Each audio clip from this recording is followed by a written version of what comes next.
कहानी की शुरुआत कोरिया के एक गांव को दिखाते हुए होती है, जहाँ पर जाएगू और सुयोंग नाम का एक मैरिड कपल रहता था, जिनकी कमाई का जरिया सिर्फ उनकी एक छोटी सी गैरेज थी। उनकी दुकान इतनी छोटी थी कि वहाँ से गुजरने वाले लोग उसे नोटिस ही नहीं कर पाते थे, जिस वजह से उनका बिजनेस बहुत ही कम चलता था और उन्हें पैसों की भी बहुत दिक्कत थी। जाएगू की गरीबी के कारण उसकी वाइफ सुयोंग को उसके परिवार वाले बहुत ताना मारते थे। वो लोग जाएगू को बिल्कुल भी पसंद नहीं करते थे, क्योंकि उसकी ये दुकान सुयोंग के पेरेंट्स की थी और जाएगू ने उनको आज तक कभी भी किराया नहीं दिया था। उनकी गरीबी इतनी ज्यादा बढ़ गई थी कि अब सुयोंग को अपना परिवार चलाने के लिए गुड़िया बनाकर बेचनी पड़ रही थी। इसी बीच उनकी दुकान के पास कंस्ट्रक्शन का काम शुरू हो जाता है और कंस्ट्रक्शन कंपनी के बड़े बड़े ट्रक्स उनकी दुकान के ठीक सामने आकर खड़े होने लगते हैं, जिस वजह से उनकी दुकान छुप जाती है और आने वाले लोगों को बिल्कुल भी दिखाई नहीं देती, जिस वजह से उनका बचा कुचा बिजनेस भी खत्म हो जाता है। इस बात से परेशान होकर एक दिन जाएगू कंस्ट्रक्शन साइट पर जाकर साइट के मैनेजर और उसकी वाइफ येरी से बात करने की कोशिश करता है, लेकिन यहाँ पर उसकी ट्रक ड्राइवर से लड़ाई हो जाती है, जिससे वो गलती से मैनेजर की बेटी को गिरा देता है। अब इस बात से नाराज होकर वो लोग उसे उठाकर पुलिस स्टेशन पहुँचा देते हैं, जहाँ पर एक ऑफिसर उससे कहता है कि उसकी शॉप ठीक नहीं चलती तो उसे किसी और को उसका जिम्मेदार नहीं ठहराना चाहिए। तभी एक ऑफिसर आकर कहता है कि वो दुकान जाएगू के ससुर की है और वो उस दुकान को बेचना चाहते हैं, जिसके बाद पुलिस उसे लास्ट वार्निंग देकर छोड़ देते हैं। फिर घर लौटते वक्त रास्ते में उसे एक आदमी परेशान दिखाई देता है। दरअसल उसका ट्रक खराब हो चुका था और वो उसे कबाड़ी के पास बेचना चाहता था। तभी जाएगू उसे बताता है कि अगर इस ट्रक के वॉल्व बदल दिए जाएं तो ये कुछ और साल आराम से चल सकता है। फिर घर पहुंचकर जाएगू अपनी वाइफ से पूछता है कि क्या सच में उसके डैड इस दुकान को बेचना चाहते हैं, जिस पर वो कहती है कि किराया ना मिलने की वजह से उसके डैड बहुत परेशान हो चुके हैं। अब ये सुनकर जाएगू को गुस्सा आ जाता है और वो चुपचाप घर से बाहर निकल जाता है। वो पास की शॉप में कुछ सिगरेट्स और बियर खरीदने जाता है, लेकिन पैसे कम होने की वजह से वो सिर्फ कुछ सिगरेट्स ही खरीद पाता है। उस दुकान की मालिक एक ओल्ड लेडी थी, जिसकी पोती को जाएगू एक बार स्कूल छोड़ने गया था। उसका शुक्रिया करने के लिए वो अपनी पोती के हाथों जाएगू को फ्री में एक बियर का कैन भिजवा देती है। फिर जाएगू वहाँ पर बैठा बियर और सिगरेट पी रहा होता है, लेकिन तभी वहाँ पर मिस्टर मून नाम का एक स्क्रैप डीलर आकर जाएगू को मारने लगता है, क्योंकि जाएगू की वजह से उस ट्रक वाले ने उसको अपना ट्रक नहीं बेचा था। तभी सीन शिफ्ट होता है, जहाँ डिनर करते हुए मिस्टर मून अपने दोस्तों को जाएगू के साथ हुई मारपीट के बारे में बताता है, जिस पर वो लोग उसे सुयोंग के बारे में बताने लगते हैं। अब ये सुनकर मिस्टर मून बाहर चला जाता है, क्योंकि वो एक टाइम पर सुयोंग से शादी करना चाहता था और आज भी मन ही मन वो उससे प्यार करता था। कुछ दिनों बाद सुयोंग अपनी फैमिली के किसी फंक्शन में जाती है, जहाँ पर उसके सभी रिश्तेदार उसको जाएगू के साथ शादी करने पर ताने मारते हैं। कुछ देर बाद यहाँ पर जाएगू भी आ जाता है। वो तैयार होकर आया था और उसके हाथ में एक केक का डिब्बा था। दरअसल इस फंक्शन में आने के लिए उसने उधार में पैसे लिए थे, ताकि वो नए कपड़े और केक के साथ आकर सबको इम्प्रेस कर सके। लेकिन जैसे ही वो दरवाजे पर पहुंचता है, तभी बाहर से ही उसे सुनाई देता है कि कुछ लोग उसकी बुराइयां कर रहे हैं। वो लोग उसकी गरीबी और मजबूरी का मजाक उड़ा रहे थे। तभी शर्म के मारे वो अंदर नहीं आता और बाहर से ही वापस चला जाता है। फिर रास्ते में वो देखता है कि एक कार रोड के बीचों बीच टायर पंचर की वजह से रुकी हुई है। फिर वो फटाफट उस कार के टायर को चेंज करके ठीक कर देता है। अब इतना देर रात का समय था और इतनी रात को उन्हें और कोई मैकेनिक नहीं मिलेगा, ये सोचकर जाएगू उनसे ज्यादा पैसे मांगता है। इसके बाद वो उस टायर के पंचर का रीजन चेक करने जाता है, तो वो देखता है कि वहाँ पर एक कील पड़ी थी।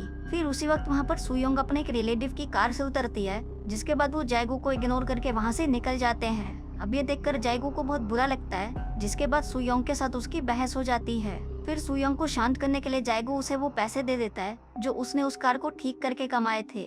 उस रात जब वो दोनों साथ में सो रहे थे, तो जाएगू को नींद नहीं आती, क्योंकि उसे बार बार अपनी बेइज्जती याद आ रही थी। इसलिए वो बाहर रोड पर निकल जाता है और कुछ किलो को एक साथ हर जगह पर बिखेर देता है।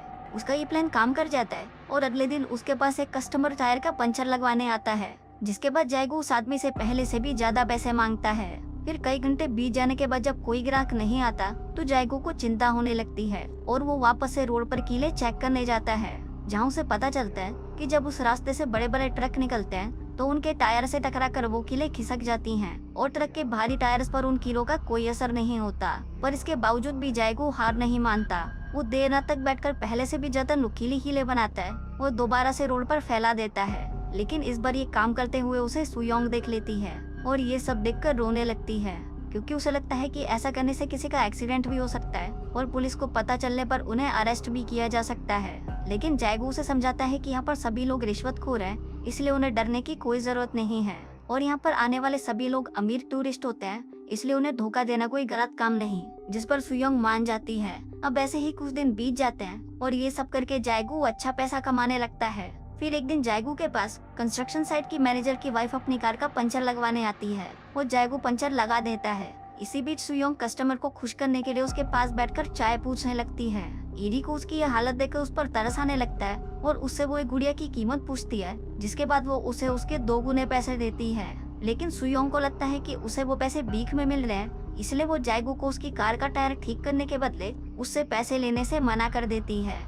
इसके बाद रात हो जाती है और वो दोनों फिर से कीलों को सड़क पर फैलाने के लिए निकल जाते हैं। फिर सुयोंग जायगू से कहती है, हम यहाँ पर रोज रोज कीड़े रखने आते हैं, तो क्यों ना हम कीलों को यहीं पर ही परमानेंट फिक्स कर दें। फिर ऐसे ही एक दिन जब वो दोनों रात में कीले बिछा रहे होते हैं, तो वहाँ से कुछ पुलिस वाले गुजरते हैं और वो उनसे पूछते हैं कि वो लोग इतनी रात को यहाँ पर क्या कर रहे हैं, जिस पर वो दोनों पुलिस वालों से कहते हैं कि ये हमारा पर्सनल मैटर है। अगली सुबह ये दोनों थोड़ा परेशान दिखाई देते हैं क्योंकि काफी देर से उनके पास कोई कस्टमर नहीं आया था। तभी सुयोंग गुड़िया को बेचकर कमाए हुए पैसे निकालती है, जिसको लेकर जायगू उस स्टोर पर जाता है और अपना पिछले का सारा उधार क्लियर करके बियर खरीदता है। वहीं सुयोंग भी पहली बार सैलून में जाकर अपने बाल बनवाती है। फिर जब बियर शॉप का ओनर मिस्टर मून को बताता है कि जायगू ने अपना सारा उधार एक ही बार में क्लियर कर दिया है, तो मिस्टर मून को उन पर शक होने लगता है। रात को जायगू और सुयोंग फिर से रोड पर जाते हैं और ड्रिल मशीन से गड्ढा करके कीलों को वहीं पर ही फिक्स करने की कोशिश करते हैं। उधर यीरी को ये पता चलता है कि उसकी बेटी को किसी ने किडनैप कर लिया है। उधर जब पुलिस उससे पूछती है कि उसे किसी इंसान पर शक है, तो अचानक उसकी नजर सुयोंग की खरीदी हुई गुड़िया पर पड़ती है। वो उस गुड़िया को फेंक देती है और उसी पर किडनैपिंग का केस लगा देती है। लेकिन पुलिस को लगता है कि उनके पास जायगू और सुयोंग को अरेस्ट करने के लिए कोई सबूत नहीं है।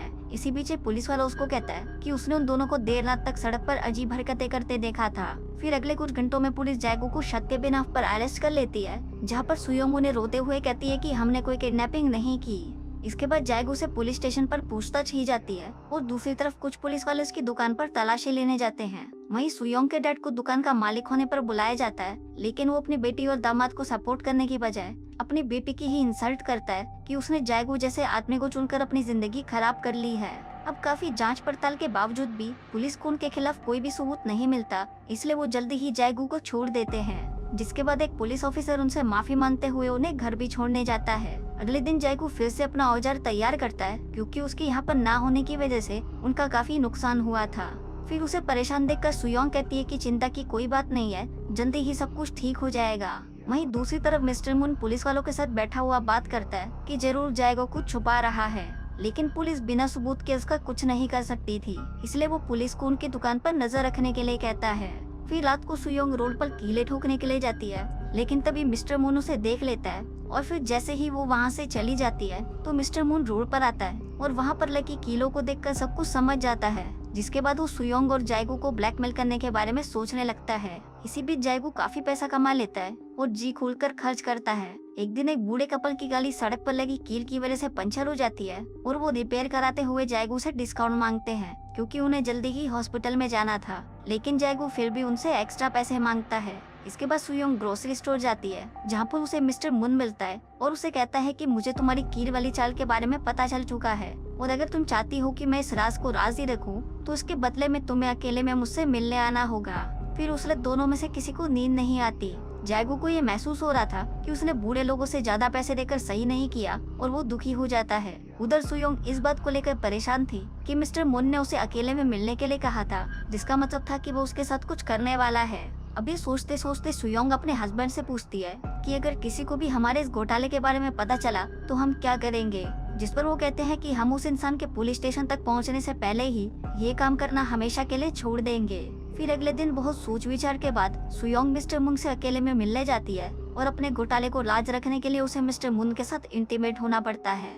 इसके बाद मिस्टर मून पुलिस को कहता है कि उसे जायगू की दुकान पर नजर रखनी चाहिए। उधर मिस्टर मून के साथ इंटीमेट होने के बाद सुयोंग अपने आप से ही नफरत करने लगती है। वो खुद को बुरा भला कहती है कि तभी रास्ते में उसे कुछ पुराने दोस्त मिलते हैं और उसे अपने साथ शॉपिंग पर चलने के लिए पूछते हैं। अब वो अपना माइंड डाइवर्ट करने के लिए उनके साथ चली जाती है। जिसके बाद जब वो देर रात वापस अपने घर लौटती है तो जायगू उसको देखकर चौंक जाता है क्योंकि वो एक न्यू हेयर कट करवा कर और ढेर सारे कपड़े लेकर आई थी। जायगू कहता है कि मैंने तुम्हारे लिए खाना बना कर रखा है, लेकिन वो उसकी बात इग्नोर करके नहाने चली जाती है और मिस्टर मून वाली बात को याद करके रोते रोते सो जाती है। कुछ दिन बाद जायगू को अपनी शॉप के पास एक कार का एक्सीडेंट हुआ दिखता है। उसे लगता है कि वहाँ पर पुलिस आने वाली है, इसलिए वो वहाँ पर गड़ी हुई कीलों को निकालने लगता है।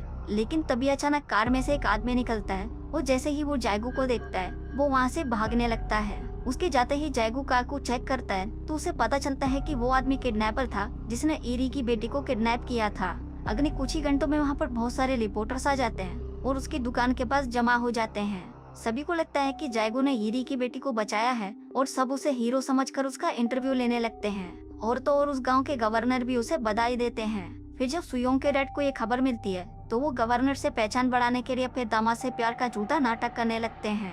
गवर्नर जैगू को इनाम के तौर पर बहुत सारे पैसे देता है और उन पैसों से वो अपने ससुर की दुकान खरीदने की बात करता है। लेकिन जैगू का ससुर उस दुकान की कीमत बढ़ा देता है। इसके बावजूद भी जैगू वो दुकान खरीद लेता है और सुयोंग के पूरे परिवार के सामने अपने ससुर को शर्मिंदा करते हुए उनसे पेपर्स पर साइन करवाता है। फिर कुछ ही दिनों में वो दोनों एक कार भी खरीद लेते हैं, लेकिन तब भी वो अपने खर्चे रोकते नहीं। अब जब सभी लोगों को उन पर भरोसा हो गया था, इसके बाद भी वो लोग रोड पर कीले ठोकने के साथ साथ अपना बिजनेस जारी रखते हैं। जिसके बाद वो अपनी दुकान पर इलेक्ट्रिक साइन लगवाते हैं, फैंसी कपड़े खरीदते हैं और महंगे महंगे रेस्टोरेंट में जाकर डिनर भी करते हैं, जहाँ बैठकर वो लोग अपने शहर छोड़कर दूसरे शहर जाने की बात करते हैं। वहीं जैगू का कार रिपेयर बिजनेस अब और भी अच्छा चलने लगा था और मिस्टर मून के पास कस्टमर कम होने लगे थे, जिस वजह से वो अभी भी सुयोंग को ब्लैकमेल करने के लिए अपने पास बुलाता है। लेकिन सुयोंग उसके सभी कॉल्स को इग्नोर कर देती है, जिसके बाद से ही एक अनजान कार जैगू का पीछा करना शुरू कर देती है। फिर एक दिन जैगू एक दुकान के बाहर बैठा बियर पी रहा होता है कि तभी अचानक उसे एक पुलिस वाले की आवाज सुनाई देती है, जिसका पीछा करते हुए वो एक हॉस्पिटल पहुंचता है, जहां उसे पता चलता है कि उसकी लगाई हुई कीलों की वजह से एक और ड्राइवर का एक्सीडेंट हुआ था। फिर जैगू हॉस्पिटल से बाहर आकर अपने किए पर शर्मिंदा होता है। तभी मिस्टर मून उसे ढूंढता हुआ वहाँ पर आता है और उसे बताता है कि इससे पहले कि मैं सभी को बता दूं कि ये सब तुम्हारी वजह से हुआ है, तुम्हें यहाँ से चले जाना चाहिए। अब परेशान जैगू अपनी कार में रोता हुआ सोचता है कि ये सब मिस्टर मून को पता कैसे चला। तभी उसे समझ आता है कि मून उसके बारे में हमेशा से जानता था। वो परेशान होकर जल्दी से घर आता है और घर पहुंचते ही वो सबसे पहले अलमारी में रखे हुए पैसे निकालकर जलाने लगता है, जो सुयांग ने बचा कर रखे थे। वहीं सुयांग रोते हुए उसे रोकने की कोशिश करती है और तभी वो जैगू को बताती है कि मिस्टर मून को मुंह बंद रखने के लिए उसे अपने आप को उसके हवाले करना पड़ा था। सुयोंग जैगू से कहती है कि ये पैसे हम दोनों ने मिलकर बहुत मेहनत से कमाए हैं, इसलिए मैं ये तुम्हें ऐसे जलाने नहीं दूंगी। अब सारी बातें जानकर जैगू को बहुत दुख होता है कि उसकी वाइफ ने चंद पैसों के लालच में उसे धोखा दिया था, इसलिए वो उन सभी पैसों को सुयोंग के पास छोड़कर रोता हुआ घर से बाहर निकल जाता है और रोड पर जाकर अपने हाथों से उन कीलों को निकालने की कोशिश करता है। लेकिन वो इतनी बुरी तरह से अंदर घुसी हुई थी कि उन्हें आसानी से निकालना बहुत मुश्किल था। फिर अगली सुबह जब सुयोंग नए कपड़े पहनकर मेकअप कर रही होती है तो वहीं जैगू एक ट्रक किराए पर लेता है और उसे उस रोड पर चलाता है ताकि उस ट्रक के वजन के साथ सारी कीलें हमेशा के लिए नीचे धंस जाएं। और इसी के साथ ही ये कहानी यहीं खत्म हो जाती है।